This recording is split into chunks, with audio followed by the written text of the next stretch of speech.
E Já agora? está? Agora deu, pessoal. Agora Ótimo, deu, pronto. ótimo. Então vá, vamos Confusão. Puxa falar vida. aqui. O que é Então o vamos lá. fonoaudiólogo? Tá. Fantástico, ainda bem que foi assim, não é?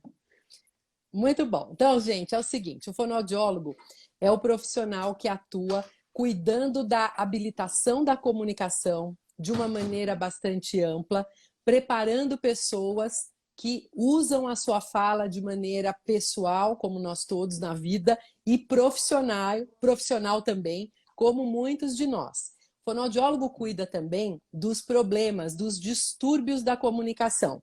Então, nós temos aí desde situações mais típicas como trocas de letras, rouquidão, gagueira, problemas relacionados a essa produção. E nós temos também as pessoas que têm uma comunicação teoricamente normal e que buscam um aprimoramento, que buscam um aperfeiçoamento da sua produção. Em Portugal, existem os terapeutas da fala, que são colegas que atuam só do ponto de vista da expressão. E existem os audiologistas que cuidam da parte da audição, da percepção do som.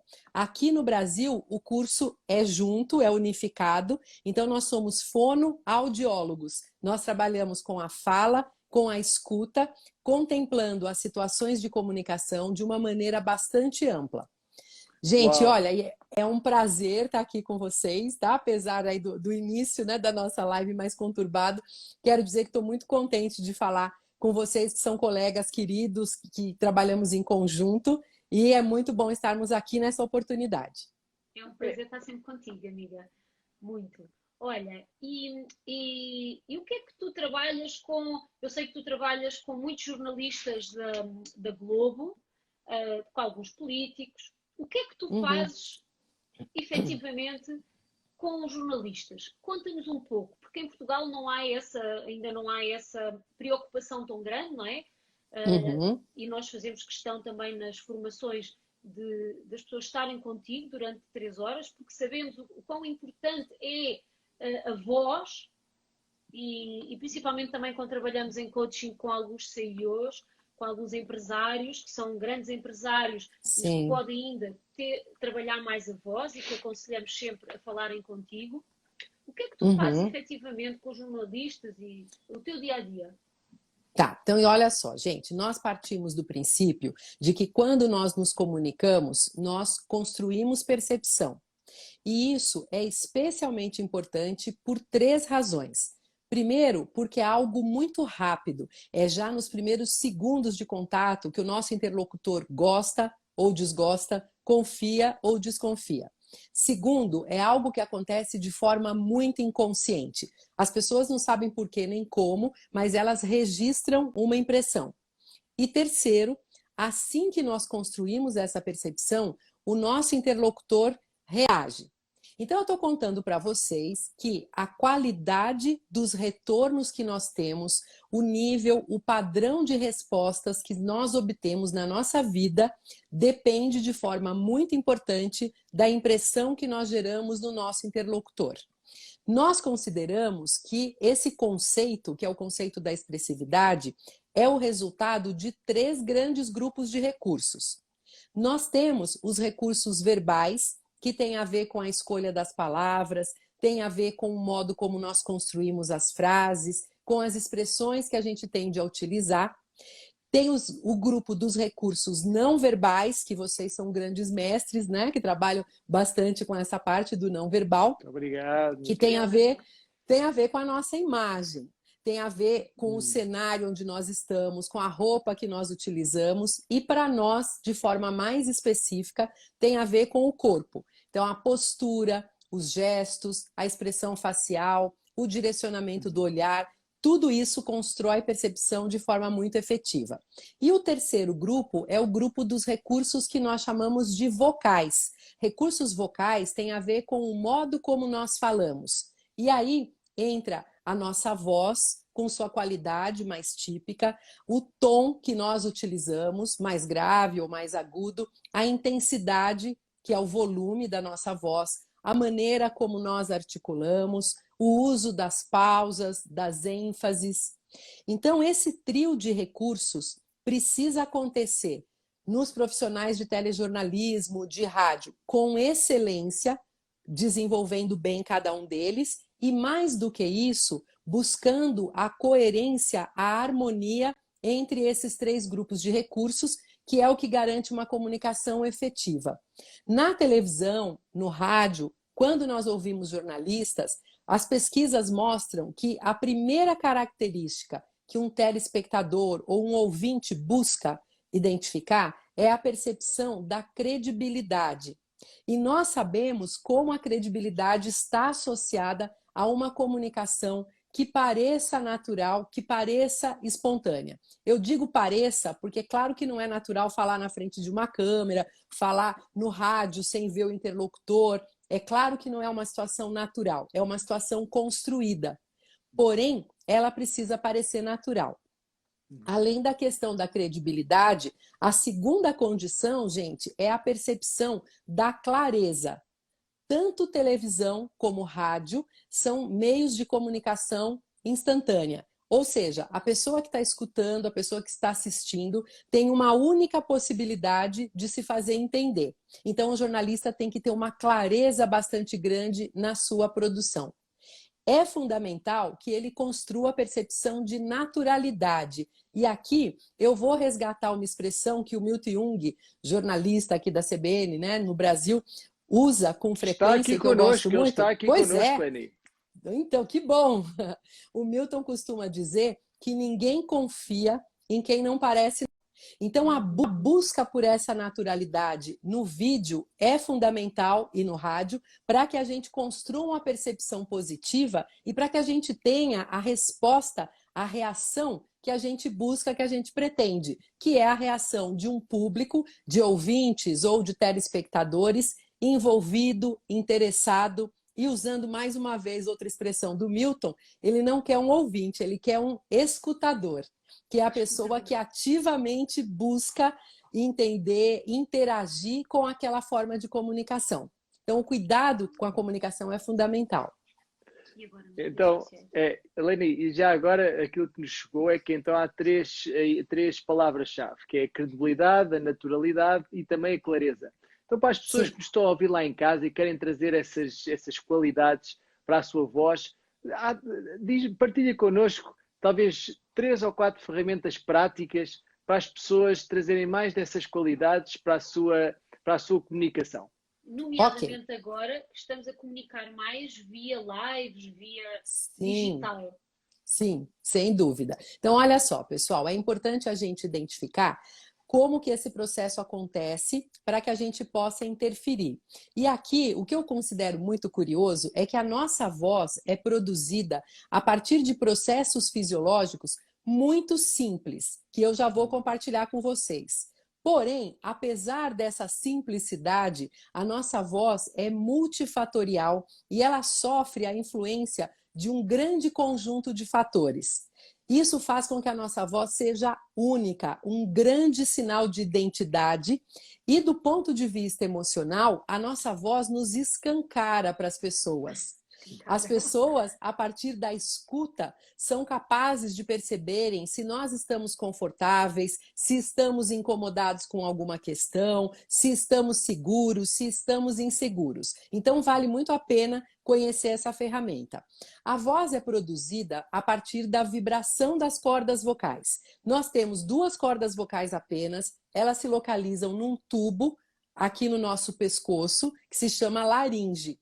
Quando as cordas vocais vibram, elas produzem bem no nível do pescoço um som que é muito débil e muito fraquinho. Se nós fôssemos mulas sem cabeça, a gente não ia conseguir se comunicar com esse som que sai daqui.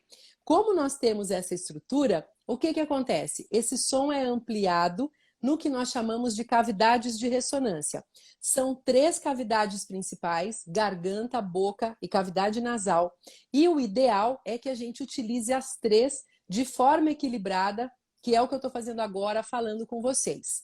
Depois de ampliar esse som, ele é finalmente articulado na boca. Então, nós movimentamos lábios, língua, bochechas, os dentes participam e temos aí esse resultado final. Porém, apesar desse processo ser simples, ele pode acontecer a partir de várias possibilidades de ajustes. E há um conjunto de dimensões, são 3 dimensões, que impactam diretamente nessa produção. A primeira dimensão é a dimensão física. Então, dependendo do nosso tipo físico, nós temos características de voz mais grave, mais aguda, mais forte, mais delgada, dependendo da nossa estrutura física. Tem também a dimensão psicoemocional, que tem a ver com as nossas características de personalidade e com o momento emocional que nós estamos vivendo. E, finalmente, existe a dimensão que é sociocultural. Então, o que é importante, gente? Quando nós nos comunicamos, a grande busca é pelo uso equilibrado das 3 cavidades de ressonância. Se eu, por alguma razão, vamos supor que eu esteja falando com vocês aqui e me sinta um pouco insegura ou um pouco tímida, a tendência é eu jogar a voz aqui para minha garganta e falar com vocês utilizando um padrão de voz mais abafada. Com isso, vocês rapidamente vão perceber o meu desconforto. Outra forma de desconforto, por exemplo, é eu falar usando um ajuste de articulação mais fechado, quase sem movimentar minha boca. E quando eu faço isso, eu também gero em vocês uma ideia de menos credibilidade. Parece que eu não estou lá muito certa do que eu estou dizendo. Parece, de repente, que eu estou me preparando para dar um chute. Eu não tenho segurança da resposta. Então, em primeiro lugar, quando nós vamos nos expor, a grande busca é por estarmos num estado mental, emocional, de cuidado e de segurança.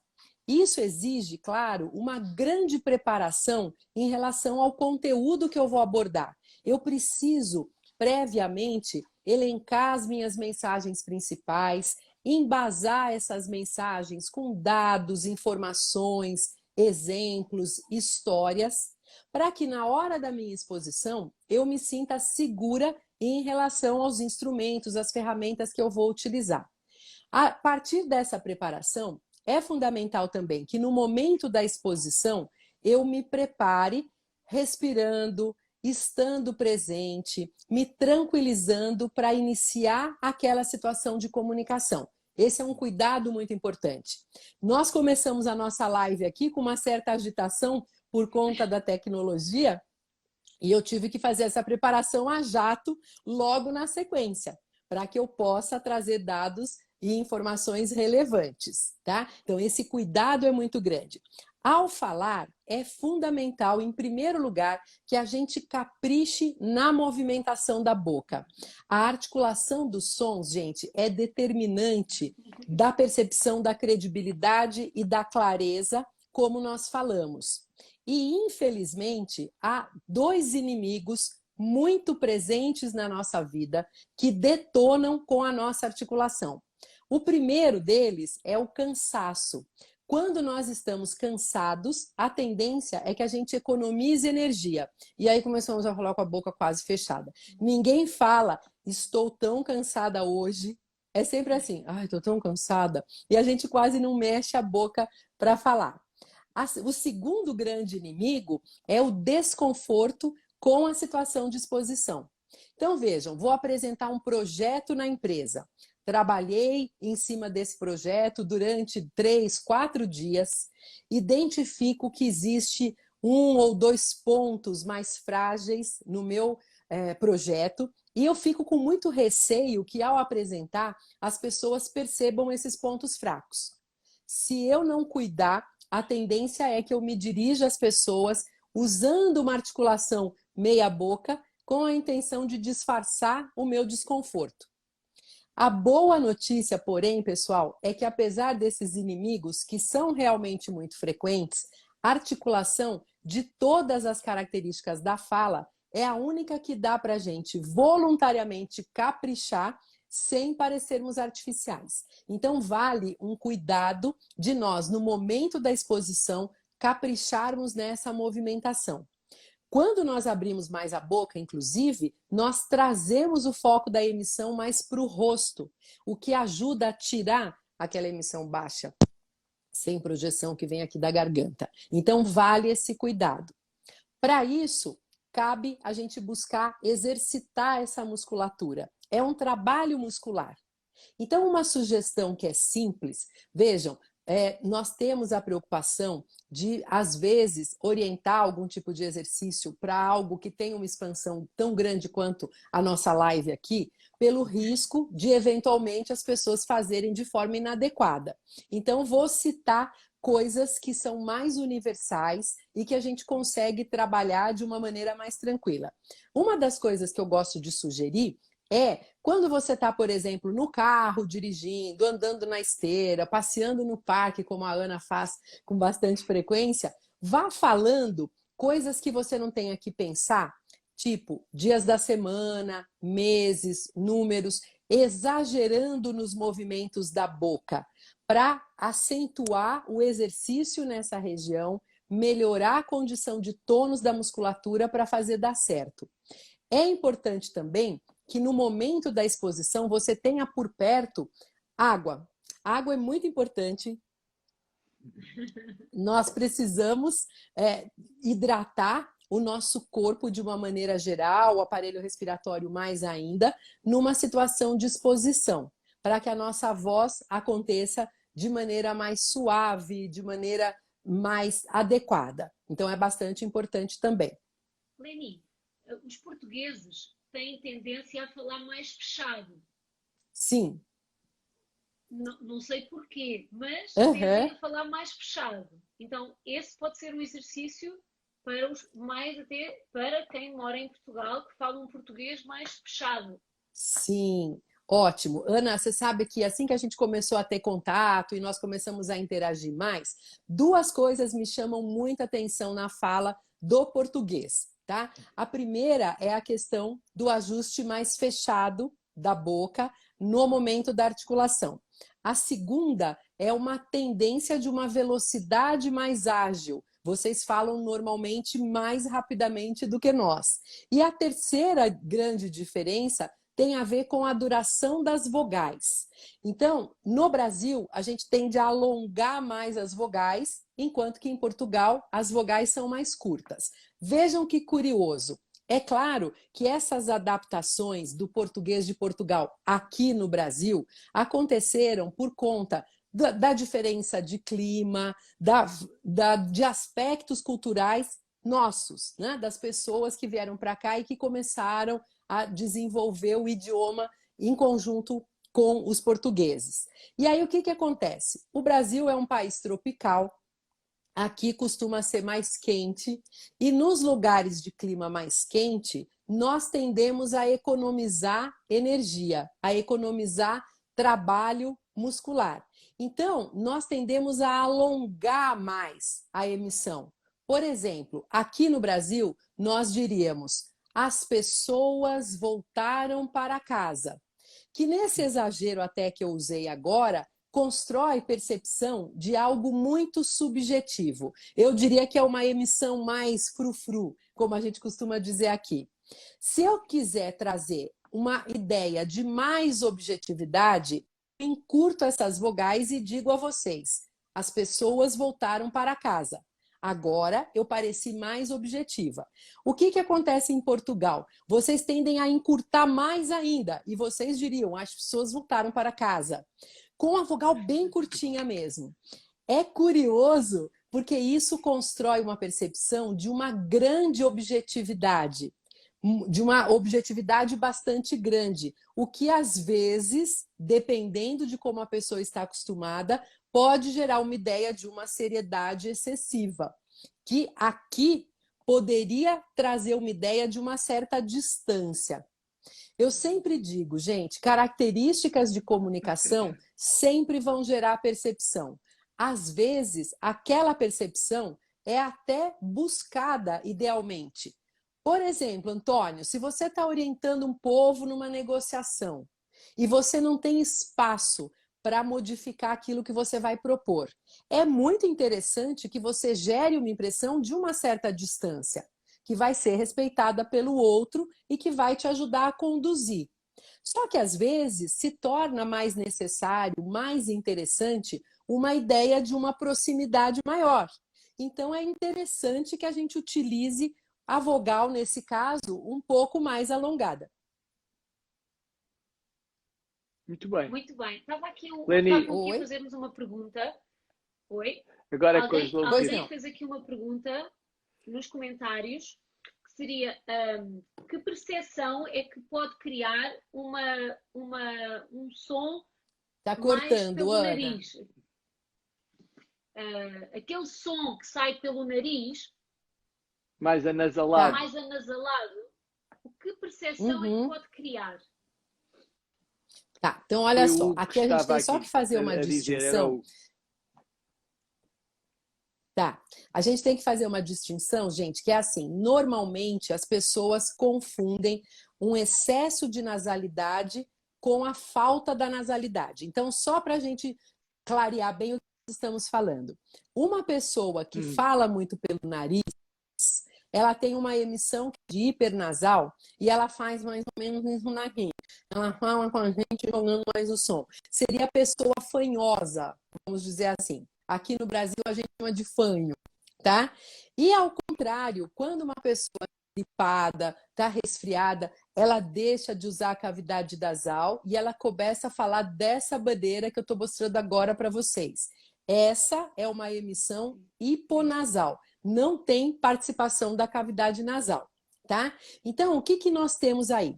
Quando a pessoa usa uma nasalidade excessiva, a cavidade nasal, gente, do ponto de vista simbólico, constrói percepção de afetividade. Quando eu quero gerar uma aproximação maior, eu uso mais a cavidade nasal. Nós cantamos para as crianças normalmente nasalizando. A mãe com o bebê no colo faz algo do tipo usando mais a cavidade nasal. A fala apelativa utiliza mais a cavidade nasal. Por exemplo, imaginem que vocês vieram ao Brasil e de repente eu gostaria de passear com vocês no Parque do Ibirapuera. E aí o Antônio fala assim, Leni, não estou muito disposto, não quero ir agora. E eu falo assim, vamos, Antônio, vai ser gostoso, vamos lá para você conhecer o parque. E aí o Antônio, não, estou muito cansado agora. E aí quando eu quero insistir, apelando mais emocionalmente, é muito provável que eu diga, vamos, vai, Antônio, vamos. Então, quando a gente nasaliza, a gente produz um impacto emocional mais importante. Portanto, quando a pessoa, ao contrário, não usa a cavidade nasal, a percepção que ela gera do interlocutor é de uma certa distância. A pessoa usa pouco a cavidade nasal, constrói a percepção de mais distância em relação ao interlocutor. Mais uma vez, às vezes isso é interessante de acontecer, mas em outros momentos não. Eu gosto, gente, de usar uma analogia que, na minha opinião, explica bem essa questão que a gente busca desse comportamento, que é o seguinte, nós todos temos na nossa casa o nosso armário de roupas, certo? E a cada dia nós abrimos esse armário com roupas diferentes, todas no nosso estilo, e nós buscamos escolher para aquele dia, para os nossos compromissos do dia, até para o nosso estado emocional, qual roupa vai nos atender melhor. E nos vestimos. Imaginem, Deus nos livre, que pegou fogo no nosso armário. Nós ficamos com a roupa que estamos agora. Ok, uma roupa que está dando muito bem para fazermos a nossa live, dá para a gente dar uma voltinha, dá para a gente almoçar com a família, se a gente quiser assistir a um filme, nada que a gente possa fazer agora, tá, pessoal? Porque estamos em casa e fique em casa, tá?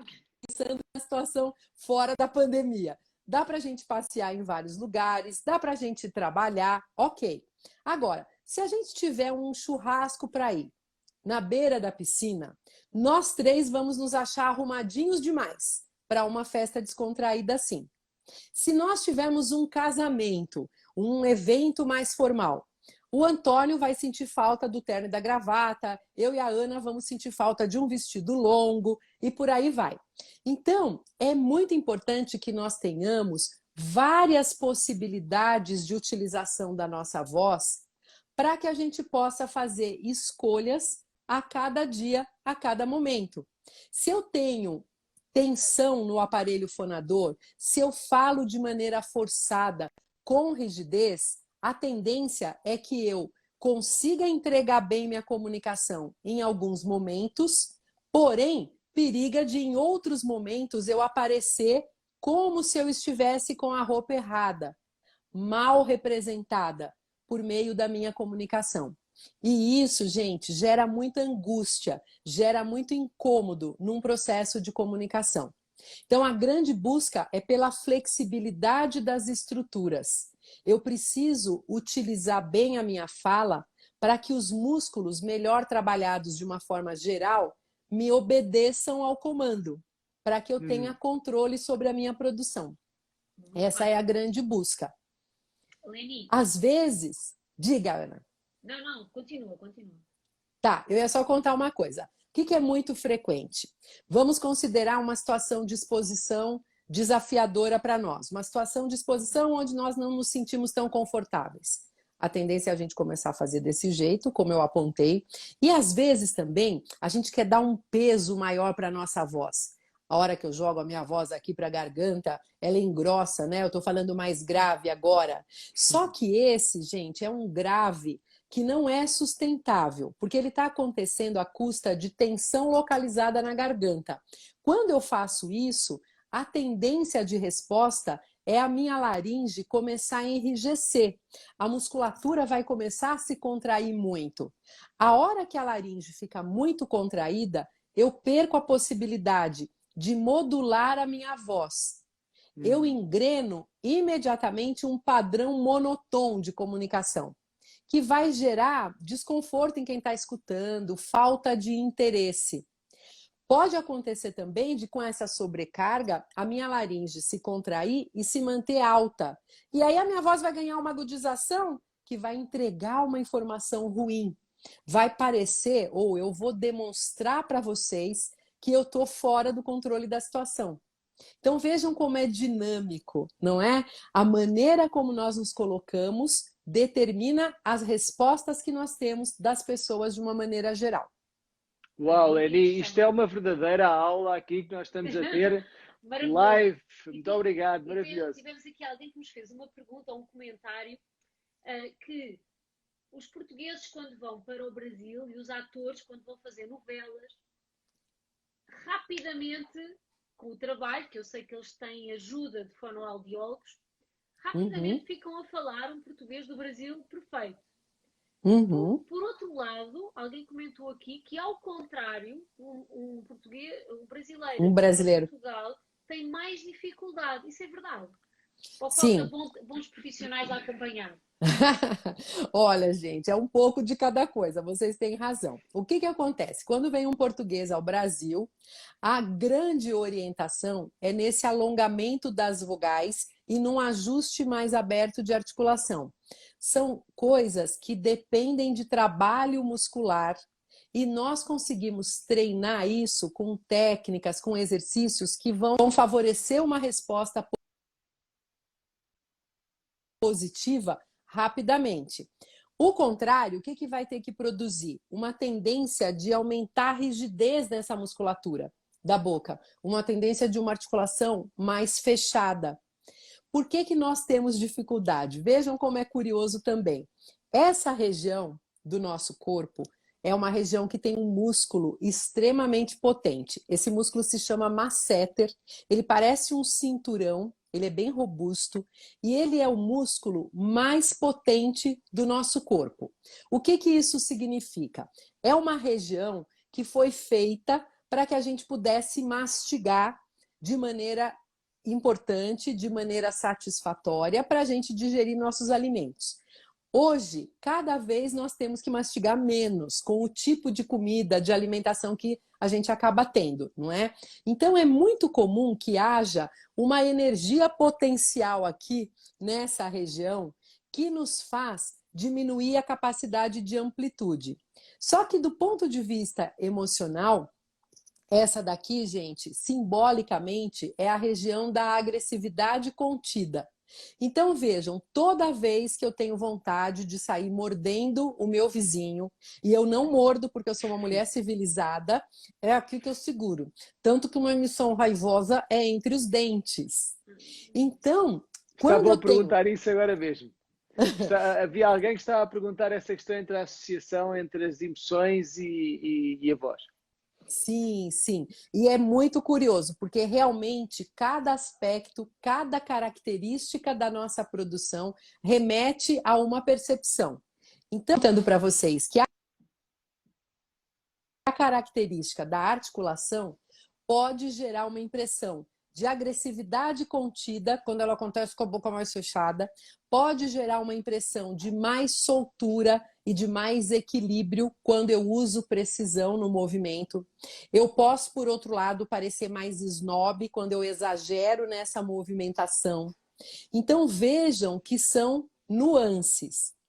Quando a gente considera o tom da voz, geralmente tons mais graves, quando a gente fala de uma maneira com a voz um pouco mais grossa, remete a uma ideia de mais seriedade, de mais profissionalismo. Só que se esse grave acontece sem o equilíbrio de ressonância, ele pode parecer algo com pouca energia, e aí é ruim. O tom mais agudo, nós tendemos a associar a emissões mais joviais, mais alegres, mais festivas ou mais infantis.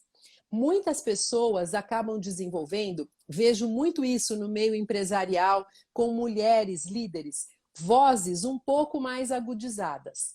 O que acontece aí? Se eu ouço uma voz mais aguda, associo a criança, e de repente tem uma imagem de uma mulher adulta, eu sei que ela não é uma criança, a tendência vai ser eu associar minha percepção a algo infantil como imaturidade, falta de preparo, falta de profissionalismo, e aí eu preciso buscar uma adequação, um equilíbrio. A intensidade de voz, que tem a ver com o volume, constrói percepção de limite. O que significa isso? Se eu sou, por exemplo, gente, uma pessoa tímida demais e falo muito baixinho com vocês e uso uma intensidade mais fraca, eu sou incapaz de sair do meu limite e alcançá-los. Se, ao contrário, eu falo alto demais, eu saio do meu limite e invado o limite de vocês. E a tendência é de rejeição. Por exemplo, gente, no jornalismo, existe o início do jornal, a gente chama de escalada, é um momento onde o apresentador do telejornal fala sobre os temas que ele vai abordar. Eu costumo dizer a eles que é o momento do convite. Nesse momento, é interessante que o jornalista use uma fala mais intensa, porque o que ele quer? Ele quer que aquela pessoa que está passando lá em frente à televisão escute o que ele está falando e tenha vontade de sentar para acompanhar o jornal. Então ele vai dizer várias das notícias do dia de maneira mais intensa para chamar atenção. A hora que começa o jornal, ele precisa mudar essa intensidade de voz, ele precisa diminuir, porque a pessoa já se sentou na frente da televisão e quer escutar o que ele vai contar. Se ele grita nessa hora, a impressão que ele gera é de invasão e a tendência de resposta é quem está assistindo pegar o controle remoto, e mudar de canal, porque ele não quer se sentir invadido daquela maneira, daquela forma. Então é um conjunto de cuidados. Muito bem, Leni. Fantástico, que aula. As pessoas que estão aqui têm montes de fãs a dizer que aula, Leni, que aula. Ah, que bom. Que aula. Que bom. Esperemos que em breve possa estar presente aqui em Portugal novamente numa das nossas formações, não é? Sim, claro, vai ser um prazer. Uma live com a nossa Cláudia, a nossa querida Cláudia também vai cá estar. Também está aí, ela também ajudou. Olha, nós temos um baralho mágico. Temos um baralho mágico. Oba! Aliás, temos dois. Então, aqui saem umas perguntas interessantes. Veio aí do Brasil, este baralho. É mesmo? Olha só. Então, António, força, tira. Queres ler ou leio eu? Podes ler tu. Leni, está preparada? Uau! Vamos lá. A primeira coisa que vem à cabeça, vá. O que você tem feito para tornar o seu dia mais saboroso? E o que gostaria de fazer? Ótimo. Bom, o que eu tenho feito bravamente, gente, estamos isolados. Eu, como mulher da comunicação, sinto muito falta do contato, da presença da conexão. Nós somos seres sociais, nós temos um cérebro social que busca esse contato. Então eu estou procurando, da melhor maneira, manter as minhas conexões, me colocar em contato com as pessoas, me fazer presente. Entendo que a nossa voz é uma forma fabulosa da gente buscar essa interação, porque a nossa voz aproxima. Então, sempre que eu posso, ao invés de mandar uma mensagem escrita, eu procuro falar num programa de vídeo ou mandar um áudio, que é uma maneira poderosa da gente se fazer presente, trazendo mais informações sobre como nós estamos. Muito obrigado, obrigada. Leni. Vamos à segunda. Este Sim. tem a ver com provérbio. Vamos só dizer o provérbio. Vamos ver. Depende do provérbio. Vamos lá. Vou aqui tirar eu à sorte. Atenção. Desgraça pouca é bobagem. Você acredita que quando algo de ruim nos acontece, algo pior também irá acontecer? Nossa, não podemos pensar dessa forma, especialmente nessa fase. O que eu entendo, gente? Eu entendo que nós estamos aqui nessa vida para aprendermos, para evoluirmos, para nos desenvolvermos. Entendo que os obstáculos, as eventuais dificuldades, os desafios que surgem são oportunidades benditas de crescimento e de evolução espiritual. Então eu procuro olhar para essas circunstâncias buscando paz, buscando equilíbrio, buscando a serenidade para lidar da melhor maneira. Agora, para mim, especialmente, com uma dose bastante grande de otimismo, tá? Sem pensar em algo pior, ao contrário. Eu penso que se a gente consegue perceber, entender o que a vida está querendo nos mostrar por meio daquela escola, daquela lição que se apresenta sob a forma de problema, de desafio para nós, nós conseguimos resolver de uma maneira efetiva e aí o recado está dado, não é necessário que haja um reforço disso. Tá? Então, Muito bem, busco Leni. aceitar e entender. Então vamos Tá? à terceira questão. Tá. Tiras tu agora, Ana? Tiro, mas eu depois quero fazer uma pergunta à Leni do livro novo. Ah, claro que sim. Deixa eu tirar esta. E eu tenho que Então, contar Leni, umas coisas para vocês também, tá, pessoal? Que a semana que vem nós temos o diga. Dia Mundial da Voz. Uau! Esse dia, para nós aqui no Brasil, a gente tem um carinho muito grande, porque foi uma data proposta por brasileiros. Nós criamos aqui em São Paulo, na época era o Dia Nacional da Voz, dia 16 de abril, e depois de alguns anos, nós rapidamente tivemos a adesão de países da Europa e, finalmente, de países dos Estados Unidos e da Ásia. Então, hoje é considerado o Dia Mundial da Voz. E esse ano em especial, gente, a Sociedade Brasileira de Fonoaudiologia, por conta da pandemia, está propondo o que eles chamam de virada vocal. O que é isso? Durante 24 horas, das 20 horas do dia 15 de abril até as 20 horas do dia 16 de abril, de forma ininterrupta, nós vamos ter pessoas falando, aulas online, sobre vários temas relacionados à voz. Para vocês terem uma ideia, nós vamos falar sobre como o Covid-19 está impactando em relação à música, aos profissionais da música. Nós vamos falar sobre a fonoaudiologia no telejornalismo, junto a professores de uma forma geral. Vamos falar da fala do transgênero, do padrão de uso de fala do indivíduo transgênero e espalhando em relação aos cuidados, tudo aquilo que é relevante na área de voz. Só para vocês entenderem, a busca é, já que não podemos estar presentes fisicamente, vamos usar a voz que aproxima. E aí, para quem tiver interesse, sugiro que entre no site da Sociedade Brasileira de Fonoaudiologia, onde vocês vão ter o acesso ao link com todas essas orientações durante 24 horas. Dia de 15 para 16. Muito obrigada. Olha, e o seu livro novo? Pois o seu livro novo, como se chama? Seja Inesquecível. Esse livro, gente, é um livro que foi feito por mim, pelo Kovalik, que é um jornalista daqui do Brasil, pela Cíntia, que é uma editora, e pelo professor Robson, que é um economista com formação em neurociência. O livro está bem gostoso de ler pelo seguinte: o Kovalik foi correspondente internacional, é um jornalista de ampla carreira aqui no Brasil e fora dele, e ele coleciona muitas histórias. O que aconteceu? O Kovalik ia na minha sala para eu atendê-lo, me contava algumas dessas histórias e eu rapidamente buscava dar um embasamento científico relacionado a estudos sobre comunicação. Da mesma forma, o professor Robson trazia os dados, os acréscimos em relação à neurociência.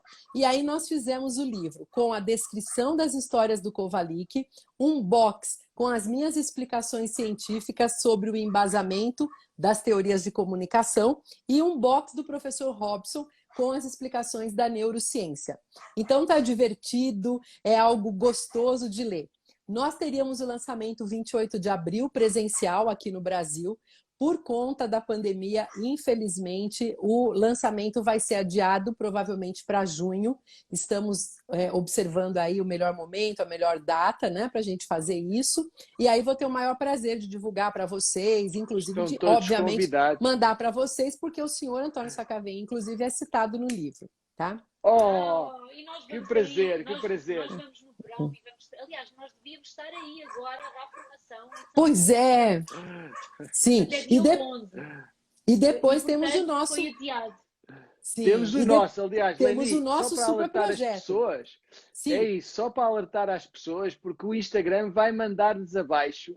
Mas antes disso, já não vai dar tempo de fazer pergunta, mas nós temos um projeto em comum, não é? Sim. Também com o Milton, sim. com o Thomas. Isso. Quero falar um bocadinho sobre isso. Vai ser um projeto claro. Que, enfim, nós estamos super empenhados e que nos vai acrescentar valor massivo nos diversos recursos, não é? Da comunicação. Sim. Ótimo. Então, olha só, gente, o que acontece? Eu tenho o maior prazer de ter conseguido juntar essa turma tão boa.